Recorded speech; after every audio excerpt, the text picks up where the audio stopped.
আসসালামু আলাইকুম রহমতুল্লাহ। প্রিয় দর্শক, কেমন আছেন? আশা করি ভালো আছেন। প্রিয় দর্শক, ব্যাংক চলবে ৯টা থেকে ৩টা পর্যন্ত। কিন্তু কেন এই উদ্যোগ সরকারের? চলুন বিস্তারিত জেনে নিই। প্রিয় দর্শক, জ্বালানি সংকটের কারণে ব্যাংকের সময়সূচি পরিবর্তন করা হয়েছে।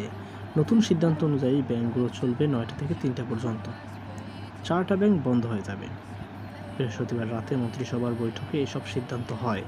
মিটিং শেষে সংবাদ সম্মেলনে এমনটি জানান মন্ত্রিপরিষদ সচিব নাসিমুল কনি। তিনি বলেন, সরকার বেসরকারি সকল অফিস ৯টা থেকে 4টা পর্যন্ত চলবে, আর ব্যাংকগুলো চলবে ৯টা থেকে 3টা পর্যন্ত। 4টা ব্যাংক বন্ধ হয়ে যাবে। নাসিমুল গনি বলেন, তেল ও সিএনজি চালিত যানবাহন পরিহার করে বৈদ্যুতিক বাস নামানোর সিদ্ধান্ত নেওয়া হয়েছে। স্কুল ও শিক্ষা প্রতিষ্ঠানে কোনো শুল্ক ছাড়াই বাস আমদানি করতে পারবে। তবে বাণিজ্যিক ক্ষেত্রে যেসব প্রতিষ্ঠান বাস আমদানি করবে তাদের শুল্ক দিতে হবে। এক্ষেত্রে 20% শুল্ক ধার্য করা হয়েছে। তবে শর্ত হচ্ছে যে পুরনো বাস আমদানি করা যাবে না, নতুন ব্র্যান্ড নিউ বাস আনতে হবে।